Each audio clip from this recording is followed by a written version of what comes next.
Kila mwaka kanisa linafungua mlango wa safari takatifu, safari ya siku 40 ya toba, sala na matendo ya huruma.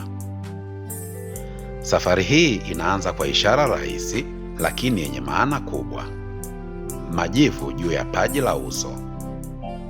Hii ni Jumatano ya Majivu.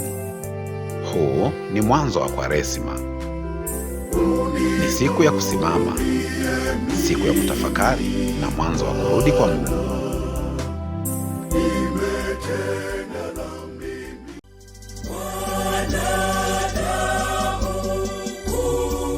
Katika maandiko matakatifu, majivu ni ishara ya toba na unyenyekevu.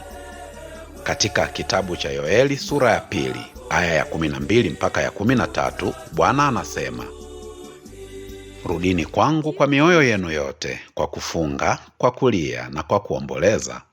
Rarua mioyo yenu, wala si mavazi yenu." Majivu si alama ya nje tu, ni mwaliko wa mabadiliko ya ndani. Katika nyakati za Agano la Kale, watu walijipaka majivu walipotambua dhambi zao na kuomba rehema. Ni ishara ya kusema, Mungu nakuhitaji.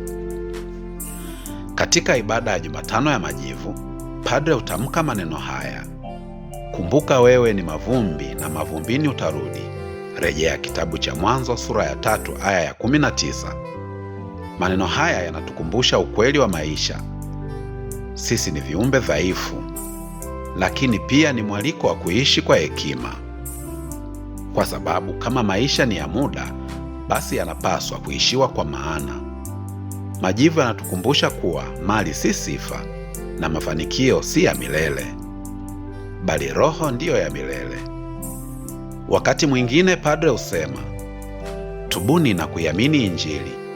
Maneno haya yanatokana na Injili ya Marko sura ya 1 aya ya 15. Tubuni kwa maana ufalme wa Mungu umekaribia. Toba si hofu, toba ni kurudi nyumbani. Ni kama mwana mpotevu anayerejea kwa baba mwenye huruma. Rejea Injili ya Luka sura ya 15 aya ya 11 mpaka ya 32. Baba hamfukuzi, bali anampokea kwa upendo. Hivyo Jumatano ya Majivu ni siku ya matumaini, ni siku ya kuanza upya. Kwaresima ina nguzo kuu 3. Sala. Hii ni kuimarisha uhusiano wetu wa karibu na Mungu. Kufunga. Kufunga ni kujifunza kujikana ili roho iwe huru. Na mwisho ni sadaka. Sadaka ni kushiriki kwa upendo wa Mungu kwa wahitaji. Yesu mwenyewe alitufundisha juu ya mambo haya katika Injili ya Mathayo sura ya 6 aya ya 1 mpaka ya 18, akionya tusifanye matendo ya haki kwa kujionyesha, bali kwa moyo wa unyenyekevu. Kwaresima si maonesho, bali Kwaresima ni safari ya moyoni.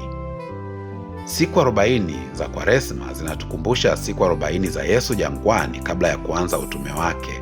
Rejea Injili ya Mathayo sura ya 4 aya ya 1 mpaka ya 11. Jangwa ni mahali pa majaribu, lakini pia ni mahali pa kukutana na Mungu. Kwaresima imekuwa kama jangwa la kiroho. Hapo tunapambana na udhaifu wetu, tunatafakari na tunamtegemea Mungu zaidi. Lakini mwisho wa safari hii ni Pasaka, ushindi wa uzima juu ya kifo. Katika dunia hii yenye haraka, kelele na mashindano, Jumatano ya Majivu inatualika tusimame. Na hapa pia tujiulize, je, moyo wangu uko wapi? Je, ninamtafuta Mungu au ninatafuta vitu vya dunia? Mtume Paulo anatukumbusha katika waraka wa 2 kwa Wakorinto sura ya 5 aya ya 20 akisema, "Pataneni na Mungu." Huu ndio mwaliko wa leo. Kutoka mavumbini hadi katika uzima mpya, kutoka dhambini hadi katika neema. Jumatano ya Majivu sio mwisho, bali Jumatano ya Majivu ni mwanzo. Ni mwanzo wa safari ya kurudi kwa Baba mwenye huruma. Ni mwanzo wa moyo mpya. Safari ya Kwaresima inaanza leo. Je, uko tayari kurudi kwa Mungu kwa moyo wako wote? Tumsifu Yesu Kristo.